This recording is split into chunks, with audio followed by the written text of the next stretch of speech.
On this day, October 5th, we acknowledge Latina Equal Pay Day. We acknowledge rather than celebrate because here are some startling statistics. Latinas are paid 57.5 cents for every dollar paid to her white male counterpart. Latinas as a group have the lowest earnings of any major race, ethnicity, and gender group in the United States. The median annual earnings for a Latina is $40,720 a year. And at this rate, Latinas will not reach equal pay with their white, non-Hispanic men for another 184 years or until 2207. It's a lot. This data comes to us courtesy of the Institute for Women's Policy Research based in Washington, D.C. Yes, you looked at me crazy because those are some crazy statistics I'm and just data. letting all of that Let sink it all in sink for a in. second. Yeah. Sobering numbers. And not all is lost, okay? Because of people like this. And people like you too. And while we still have so much work to do, we also have come a long way. I'm saying this as a non-Rican, but we meaning the people who are working and fighting this good fight. So our next guest is the perfect example of all of that. That's right. Beatriz Acevedo started her journey when she was 8 years old as a radio announcer in her native Mexico. Yes, she emigrated to the United States in her 20s and made her mark in media by winning 3 Emmy Awards and an MTV Video Music Award. And while the road to success seemed so perfectly paved, that road was not. It was under construction. Of course it was. She just made it Yes. look good. Beatriz's highly successful shows on MTV were canceled. She had to start again and again. So fast forward, she is a global financial leader that has raised more than $55 million for her groundbreaking ventures, chief among them, Summa Wealth. That's right. It's Beatriz Acevedo. Welcome to New York Living. Hi, thank you guys for having me. Good morning. It's great to finally have my worlds come together. So nice. We gave the Reader's Digest version of your journey, and I've heard it, and I've heard you speak, and I know it. But I wonder if you could fill in the blanks of what happened when your show got canceled, because you thought that was it. You were like, woo, this is it. And then the show goes away, and pick it up from there. And I know it involves trying to buy a carton of milk. Yeah, listen, when you're in your 20s, you just think, nothing bad can happen, particularly when you just won a few Emmys and an MTV award. But one day I just got the news from the network that I worked at, which was in Mexico, that all of my shows were canceled. I had 3 shows on the air at the moment, and it was a very sobering moment because I never planned for a rainy day. I did not have an emergency savings fund.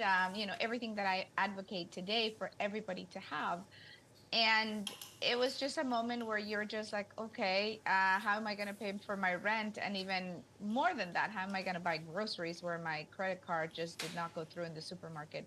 So I think that's when I really, started thinking long and hard about, Latinos just being so unknowledgeable, or many of us, not all Latinos, but many of us just not growing up with that sobremesa, with that after dinner commentary that other demographics do, and how important it was for us to really lean hard into our finances. And sometimes it seems like it's going to be very boring and it's going to be very hard to understand. That's why we go out of our way to explain important topics in finance with tortillas, with avocados, with Bad Bunny, with anything from our culture that's going to help our community, just really get a grip on their finances. Right.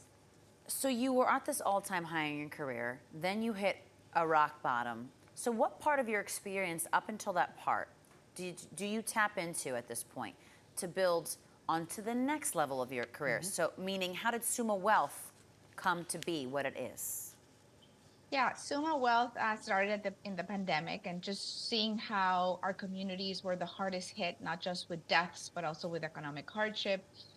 Looking into particularly Latino families that only had $1,000 collectively in savings, and a pandemic that lasted years. Clearly, $1,000 per family was never going to be enough. And I was coming off from another company that was a digital media company, Me Too, and I thought, if all the learnings of how I build this fandom community scale I could repeat, but add the financial angle to it, I can really make a difference and an impact in my community. And I tend to always hyper focus on youth in everything that I've built. Well, two things that are my secret sauce. Always, put everything on the youth because they're those Sherpas, navigators, influencers in their families and communities. So that impact is never just to one person, but more family members that come along, and that's always been very important. And then the other thing is that I lean very hard into my culture, right? Yeah. Like I use my Latinidad and every single aspect of it to really build the companies that I'm working on, and that's no different in Suma Wealth. Although nobody had really leaned hard into culture to build a financial services Right. company, so Well, I think that's that's what we did. Pioneer. She is a pioneer, and that's the interesting part because you took media, you took technology, you took finance, you created Suma Wealth. And, I mentioned the statistics at the top of the show, and I said I wanted us to focus on pioneers like you, trailblazers like you, and you mentioned leaning on the youth. And I tell Alex Lee all the time, my Honorican, we need allies. We can't do this alone. And I wonder if you could tell our viewers who are watching at home what it really is going to take to move the needle so that next year it's not just 57 cents. And we have gone up. Every year we go up in small increments, but we want this to be long-term. We don't just want it to be a Band-Aid on something. Yes, for sure. And we did make an improvement of a few cents from last year when Equal Pay Day was observed in December. December 1st was the date. So we've made a tiny progress. I mean, not to say we can just not work hard on it, because at this rate, I mean, we saw the number of when we could potentially reach parity. But just to put it in perspective, our abuelitas or any Latina would have to work till they're 115 years old to reach parity of a retirement age of 60 of a non-Latino white man. So it's kind of unrealistic to think that we can ever work till we're 115 years old to retire with the same amount of money. No, we So need it's to gonna retire when we're take- 50 and Yeah. be done with this business. Exactly. Beatriz, exactly. we have run out of time, but I will scream from the mountaintops. This woman did it. We can all do it. She has the playbook. Suma Wealth. Go to the newsletter. There are also lollipops involved. Oh. Beatriz, thank you so much. Thank you for having me. SumaWealth.com. Appreciate it. Thank you. So nice to meet you.